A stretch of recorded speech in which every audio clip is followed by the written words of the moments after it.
অবশেষে সব জল্পনার অবসান ঘটিয়ে বিসিসিআই বাংলাদেশের খেলোয়াড় মুস্তাফিজুর রহমানকে ছেড়ে দেওয়ার নির্দেশ দিয়েছে কলকাতা নাইট রাইডার্সকে। কেন? কারণ বাংলাদেশে এই মুহূর্তে যে ঘটনা ঘটছে, এই মুহূর্তে এক শ্রেণীর মানুষ নিপীড়িত, অত্যাচারিত, তারা আক্রান্ত, সেই ভাবাবেগের কথা চিন্তা করে বিসিসিআই এই নির্দেশ দিয়েছে। বিসিসিআই এই নির্দেশ কোথায় ছিল? যখন পেহেলগামে 22 জন নিরীহ পর্যটককে হত্যা করা হয়েছিল, তখন বিসিসিআই রোবট হয়ে গেছিল। তখন বিসিসিআই এর কাছে কোনো ভাব, আবেগ কোনো কিছু ছিল না, তাই সেই নির্দেশটা দিতে পারেনি। তারা আমাদের ভারতেরই মানুষ ছিল, তারা আমাদের ভারতেরই সন্তান ছিল। খেলোয়াড়রা পাকিস্তানের সঙ্গে খেলতে না রাজি হলেও বিসিসিআই তাদেরকে খেলতে বাধ্য করিয়েছিল। তখন বিসিসিআই এর কাছে ভাবাবেগের কোনো চিন্তা ছিল না। বিসিসিআই এর কাছে তখন একটাই চিন্তা ছিল যে ভারত পাকিস্তানের যত বেশি ম্যাচ হবে তত বেশি টাকা ইনকাম করবে এসিসি, আইসিসি, এবং সেই টুর্নামেন্ট থেকে ইনকাম করার একটা বিশাল অঙ্কের টাকা বিসিসিআই বোর্ড পাবে। বোঝা গেল যে তখন কেন বিসিসিআই এই নির্দেশ দিতে পারেনি।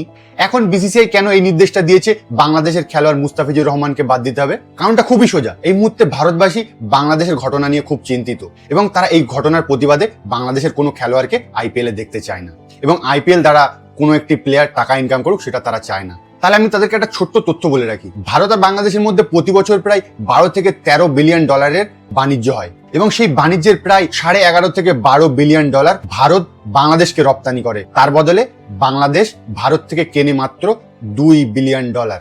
ভারত সরাসরি ভারত বাংলাদেশের এই বাণিজ্যের ক্ষেত্রে 9 থেকে 10 বিলিয়ন ডলার মুনাফা কামায়। তাহলে আমার তাদের কাছে এই প্রশ্নটা থাকলো, তারা কেন সেটা বন্ধ করছে না? কলকাতার টলিউড ইন্ডাস্ট্রিতে বহু বাংলাদেশের কলা কুশলীরা কাজ করে, কেন তাদেরকে কাজ না করার নির্দেশ দিচ্ছে না? কেন তাদেরকে কাজ করতে দিচ্ছে?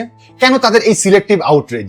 আসলে এই সবকিছু একটা পলিটিক্যাল এজেন্ডা, এবং এইসব করে তারা একটা পলিটিক্যাল মাইলেজ পেতে চায়। যদিও বাংলাদেশের খেলোয়াড়দের আইপিএল এ খেলা নিয়ে বিসিসিআই এর কোনো সরকারি নিয়ম নেই। বিসিসিআই এর একজন সচিব শুধুমাত্র কেকেআর এর ম্যানেজমেন্টকে মুস্তাফিজুর রহমানকে তাদের ছেড়ে দেওয়ার নির্দেশ দিয়েছে বাংলাদেশের সমসাময়িক পরিস্থিতির কথা এবং ভাবাবেগ কথা চিন্তা করে। আমার আপনাদের কাছে প্রশ্ন থাকলো, বিসিসিআই যে নির্দেশটা দিয়েছে সেটা কি ঠিক নাকি ভুল, নাকি তারা পলিটিক্যালি মোটিভেটেড হয়ে এই নির্দেশটা দিয়েছে? অবশ্যই সবার মতামত জানতে চাইব।